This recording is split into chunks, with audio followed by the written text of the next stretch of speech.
നമസ്കാരം. കഴിഞ്ഞ ദിവസം ഒരു 20-22 വയസ്സ് പ്രായമുള്ള ഒരു പയ്യൻ എന്നെ ക്ലിനിക്കിലേക്ക് കാണാൻ വന്നിരുന്നു. അപ്പോൾ അവൻ്റെ പ്രശ്നം എന്തെന്ന് വെച്ചിട്ടുണ്ടെങ്കിൽ ഭക്ഷണം കഴിച്ച ഉടനെ ബാത്റൂമിൽ പോകണമെന്നൊരു ടെൻഡൻസി വരിക, പോയിരുന്നാൽ വളരെ കുറച്ച് മാത്രം പോവുക, പോയി കഴിഞ്ഞാൽ പിന്നെയും പോകണമെന്നൊരു ടെൻഡൻസി വരിക. ഇങ്ങനെയൊക്കെ ആയിരുന്നു അവൻ്റെ സിംറ്റംസ്. അപ്പോൾ കൂടുതലായിട്ട് അവൻ്റെ കാര്യങ്ങൾ ഹിസ്റ്ററിയും അവൻ്റെ കാര്യങ്ങളൊക്കെ ചോദിച്ചപ്പോഴാണ് അവന് ഭക്ഷണം കഴിക്കുന്ന രീതിയിൽ പലതരത്തിലുള്ള പ്രശ്നങ്ങളുണ്ട്. അതായത് രാവിലെ കോളേജിൽ പോകുന്ന സമയത്ത് രാവിലെ ഭക്ഷണമൊന്നും കഴിക്കില്ല, പിന്നെ കഴിക്കുന്നത് ഉച്ചയ്ക്ക് എന്തെങ്കിലും ചെറുതായിട്ട് എന്തെങ്കിലും വലിയ ചായയോ അങ്ങനെ എന്തെങ്കിലും കഴിക്കുന്ന ആളാണ്. അതുപോലെ തന്നെ പുറത്തുനിന്ന് ഫാസ്റ്റ് ഫുഡ്, അതുപോലെ പുറത്തുനിന്നുള്ള ഹോട്ടൽ ഫുഡുകളൊക്കെ കൂടുതലായിട്ട് കഴിക്കുന്ന ആളാണ്. അപ്പോൾ ഇങ്ങനെയുള്ള ശീലമുള്ള ആളുകളിൽ സ്ഥിരമായിട്ട് കാണുന്നൊരു പ്രോബ്ലമാണ് ഈ ഭക്ഷണം കഴിച്ച ഉടനെ ബാത്റൂമിൽ പോവുക എന്നുള്ളത്. പലപ്പോഴും പല ആളുകളും ഈ ഒരു പ്രശ്നം ഒരു സാധാരണ ആയിട്ട് സംഭവിക്കുന്ന ഒന്നാണെന്നാണ്, സാധാരണ ഒരു പ്രോസസ്സാണെന്നാണ് വിചാരിച്ചിട്ടുള്ളത്. എന്നാൽ ഇതൊരു രോഗമാണ് എന്നുള്ളത് പലർക്കും അറിയില്ല. അതായത് ഇങ്ങനെ ഭക്ഷണം കഴിച്ച ഉടനെ പോകണമെന്നൊരു ടെൻഡൻസി വരുന്നത് IBS അഥവാ ഇറിറ്റബിൾ ബവൽ സിൻഡ്രോം എന്ന് പറഞ്ഞ ഒരു അസുഖത്തിൻ്റെ ഭാഗമായിട്ടാണ് വരുന്നത്. അപ്പോൾ ഈ IBS ഉള്ള ആളുകൾ ശ്രദ്ധിക്കേണ്ട കാര്യങ്ങൾ, അവർ ശ്രദ്ധിക്കേണ്ട ഭക്ഷണശീലങ്ങൾ എന്തൊക്കെയാണെന്നാണ് ഇന്ന് ഈ വീഡിയോയിലൂടെ ഞാൻ പറയുന്നത്. ഞാൻ doctor Semiya, doctor Basil's homeo hospital, Pandikkad, Malappuram ജില്ല.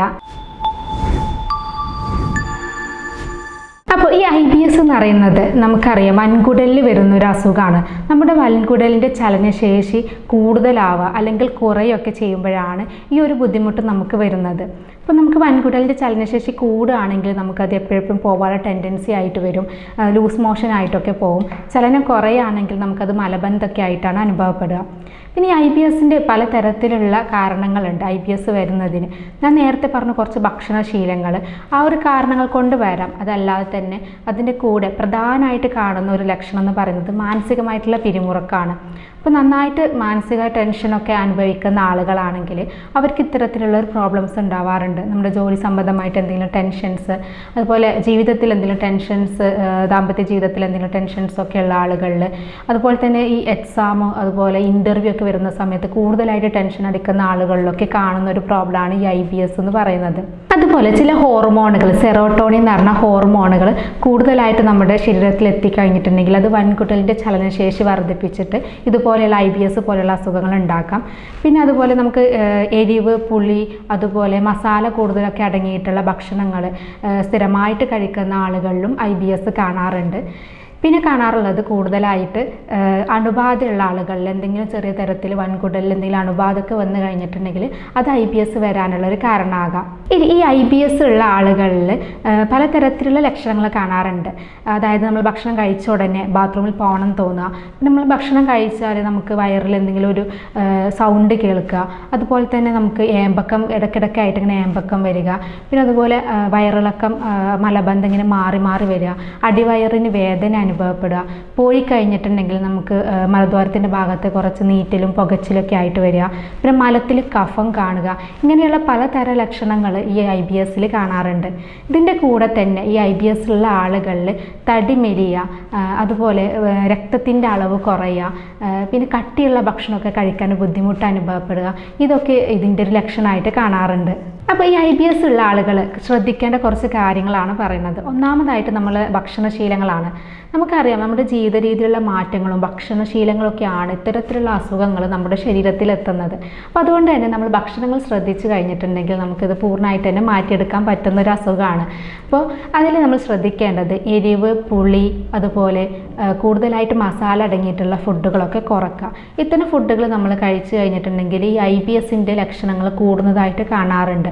അതുപോലെ തന്നെയാണ് മാംസാഹാരങ്ങളും, അതായത് ചിക്കന്, മുട്ട, അതുപോലെ ബീഫൊക്കെ കഴിച്ചു കഴിഞ്ഞിട്ടുണ്ടെങ്കിൽ ചില ആളുകൾക്ക് ഇത് കൂടാറുണ്ട്, ഈ ലക്ഷണങ്ങൾ കൂടി കാണാറുണ്ട്. അതുകൊണ്ട് തന്നെ ഇത്തരം ഫുഡുകൾ നമ്മൾ ഇത്തരം ആളുകൾ IBS ഉള്ള ആളുകൾ ഒഴിവാക്കുന്നതാണ് നല്ലത്. അതുപോലെ പാല് കൂടുതൽ ഉപയോഗിക്കുന്ന ആളുകളിലും ഈ IBS ഉള്ള ആളുകൾക്ക് പ്രശ്നം ഉണ്ടാക്കാറുണ്ട്. അതായത് പാല് ഈ ഒരു ലക്ഷണങ്ങൾ വർദ്ധിപ്പിക്കാറുണ്ട്, വയറിളക്കം ബുദ്ധിമുട്ടൊക്കെ ഉണ്ടാക്കാറുണ്ട്. അതുപോലെ തന്നെ നമ്മൾ ശ്രദ്ധിക്കേണ്ട കാര്യം എന്ന് പറയുന്നത് കാപ്പിയും തന്നെ നമുക്ക് ഇത്തരം ലക്ഷണങ്ങൾ വർദ്ധിപ്പിക്കുകയാണ് ചെയ്യാറുള്ളത്. അതുകൊണ്ട് തന്നെ കാപ്പി ഒഴിവാക്കുന്നതാണ് നല്ലത്. പിന്നെ പറയുന്നത് ഗ്ലൂട്ടൻ അടങ്ങിയിട്ടുള്ള ഫുഡുകൾ, അതായത് ഈ ഗോതമ്പ്, രാഗി, ഓട്സ്, ഇതിലൊക്കെ ഗ്ലൂട്ടന് കൂടുതലായിട്ട് അടങ്ങിയിട്ടുണ്ട് അല്ലേ. ഈ ഗ്ലൂട്ടൻ ചില ആളുകൾക്ക് അലർജി ഉണ്ടാക്കാറുണ്ട്. അതായത് അത് നമ്മുടെ ഭക്ഷണത്തിൽ ഉണ്ടെങ്കിൽ നമ്മുടെ ശരീരത്തിൽ എത്തിക്കഴിഞ്ഞിട്ടുണ്ടെങ്കിൽ അത് പലതരത്തിലുള്ള ബുദ്ധിമുട്ടുണ്ടാക്കാം. ഗ്യാസിൻ്റെ പ്രശ്നങ്ങൾ, ദഹന പ്രശ്നങ്ങൾ, വയറിളക്കം, ഇങ്ങനെയുള്ള ബുദ്ധിമുട്ടുകളൊക്കെ ഉണ്ടാക്കാം. അതുകൊണ്ട് തന്നെ ഇത്തരം IBS അസുഖമുള്ള ആളുകൾ ഗ്ലൂട്ടൻ അടങ്ങിയിട്ടുള്ള ഫുഡുകൾ ഒഴിവാക്കുന്നതാണ് നല്ലത്. നമ്മൾ ഭക്ഷണങ്ങൾ ഒഴിവാക്കുന്നത് പോലെ തന്നെ കുറച്ച് ഫുഡുകൾ നമ്മൾ ആഹാരത്തിൽ ഉൾപ്പെടുത്തേണ്ടതുണ്ട്. അതായത് പ്രോബയോട്ടിക്കുകൾ കൂടുതൽ അടങ്ങിയിട്ടുള്ള തൈര്, മോര് അധികം പുളിയില്ലാതെ ഉപയോഗിക്കുന്നത് നല്ലതാണ്. ഈ പ്രോബയോട്ടിക്കുകൾ നമ്മുടെ ശരീരത്തിൽ ഈ ഗ്യാസ് അതുപോലെ തന്നെ ദഹന പ്രശ്നമൊക്കെ ഉണ്ടാക്കുന്ന ബാക്ടീരിയകളെ നശിപ്പിച്ച് ലാക്ടോബാസിലസ് കൂടുതലായിട്ട് വളർത്താൻ സഹായിക്കും. അതുകൊണ്ട് തന്നെ ഇത്തരം ആളുകളിൽ IBS ഉള്ള ആളുകളിൽ പ്രോബയോട്ടിക്കുകൾ അടങ്ങിയിട്ടുള്ള ഫുഡ് കഴിക്കുന്നത് നല്ലതാണ്. പിന്നെ പതിവായിട്ട് വെളുത്തുള്ളി, സവാള ഇവ ഉപയോഗിക്കുന്നത് നല്ലതാണ്. ഇവയും തന്നെ നമ്മുടെ ശരീരത്തിലുള്ള ഗ്യാസ് ഉണ്ടാക്കുന്ന ബാക്ടീരിയകളെ കൂടുതലായിട്ട് നശിപ്പിക്കും. അതുകൊണ്ട് അത് ഉപയോഗിക്കുന്നവർക്കും ഈ IBSൻ്റെ ലക്ഷണങ്ങൾ കുറഞ്ഞു വരുന്നതായിട്ട് കാണാറുണ്ട്. അതുപോലെ തന്നെ നമ്മൾ ധാരാളം വെള്ളം കുടിക്കുക, നന്നായിട്ട് നാരുകൾ അടങ്ങിയിട്ടുള്ള ഫുഡുകൾ ഭക്ഷണത്തിൽ ഉൾപ്പെടുത്തുക, അതായത് പച്ചക്കറികൾ, പഴങ്ങളൊക്കെ കൂടുതലായിട്ട് ഭക്ഷണത്തിൽ ഉൾപ്പെടുത്തുക. ഇത്തരം ഭക്ഷണങ്ങൾ നമുക്കറിയാം നാരുകൾ കൂടുതലായിട്ട് അടങ്ങിയിട്ടുള്ള ഫുഡുകളാണ്. അപ്പോൾ ഇത് കഴിക്കുമ്പോൾ തന്നെ നമുക്ക് ഈ മലബന്ധത്തിൻ്റെ പ്രശ്നമൊക്കെ ഉള്ള ആളുകളാണെങ്കിൽ അതൊക്കെ റെഡിയാവാനൊക്കെ കാരണമാകും. പിന്നെ ഈ മൈദ അടങ്ങിയിട്ടുള്ള ഫുഡുകൾ അത് ഒഴിവാക്കുന്നതാണ് നല്ലത്. കാരണം മൈദ എന്ന് പറയുമ്പോൾ തീരെ നാരുകളില്ലാത്തൊരു ഫുഡാണ്. അപ്പോൾ ഈ മൈദ കഴിച്ചു കഴിഞ്ഞിട്ടുണ്ടെങ്കിൽ, മൈദയുടെ സാധനങ്ങൾ ഉപയോഗിച്ച് കഴിഞ്ഞിട്ടുണ്ടെങ്കിൽ നമുക്കത് മലബന്ധം വരാനും അത് ഇത്തരം പ്രോബ്ലംസൊക്കെ ഉണ്ടാക്കാനുള്ള കാരണമാകും. അതുകൊണ്ട് തന്നെ അത്തരം ഫുഡുകൾ നമ്മൾ ഒഴിവാക്കുന്നത് നല്ലതാണ്.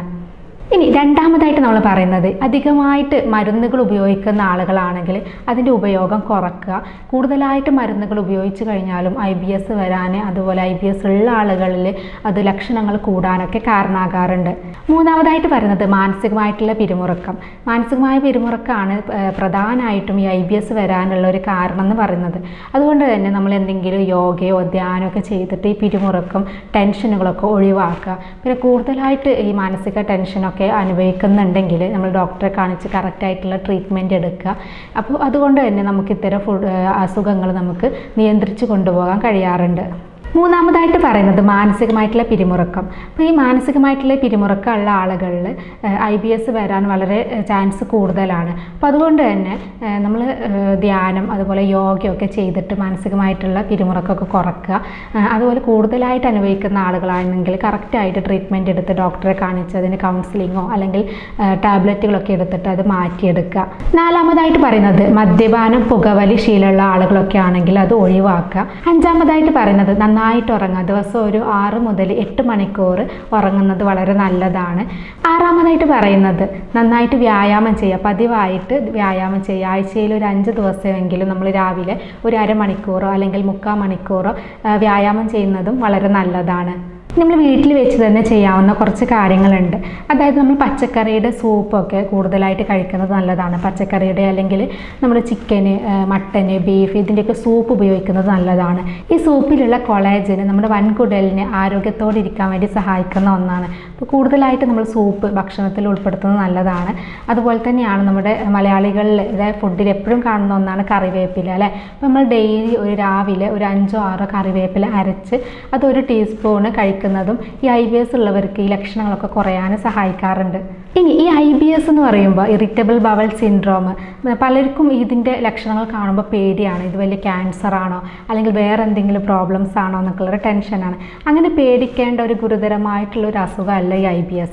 നമ്മൾ കറക്റ്റായിട്ട് ഭക്ഷണങ്ങളും അതുപോലെ ജീവിത രീതിയിൽ കുറച്ച് മാറ്റങ്ങളൊക്കെ വരുത്തി കഴിഞ്ഞിട്ടുണ്ടെങ്കിൽ കംപ്ലീറ്റ് ആയിട്ട് മാറ്റിയെടുക്കാൻ പറ്റുന്ന ഒരു അസുഖമാണ് IBS എന്ന് പറയുന്നത്.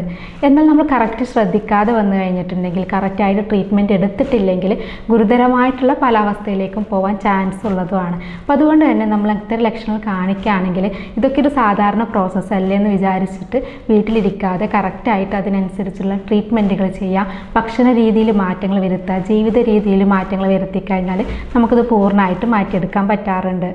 ഇനി ചികിത്സയിലേക്ക് വരികയാണെങ്കിൽ നമ്മൾ പേഷ്യൻസിൻ്റെ ശാരീരികവും മാനസികവുമായിട്ടുള്ള എല്ലാ കാര്യങ്ങളും പഠിച്ച് യൂറോപ്യൻ നിർമ്മിത സോഫ്റ്റ്വെയറുകൾ ഉപയോഗിച്ചിട്ട് നമ്മൾ രോഗനിർണയം നടത്തിയിട്ടാണ് ഇത്തരം അസുഖങ്ങൾക്ക് നമ്മൾ ട്രീറ്റ്മെൻറ്റ് കൊടുക്കാറുള്ളത്. ഇപ്പോൾ ഹോമിയോപ്പതിയിൽ ഇതിൽ വളരെ ഫലപ്രദമായിട്ടുള്ള ചികിത്സയുണ്ട്. അപ്പോൾ ഇതുമായി ബന്ധപ്പെട്ട എന്തെങ്കിലും സംശയങ്ങളുണ്ടെങ്കിൽ എനിക്ക് വാട്സപ്പ് ചെയ്യാവുന്നതാണ്. എൻ്റെ നമ്പർ താഴെ കൊടുക്കുന്നുണ്ട്. സ്നേഹത്തോടെ doctor Semiya, doctor Basil's homeo hospital, Pandikkad, Malappuram ജില്ല.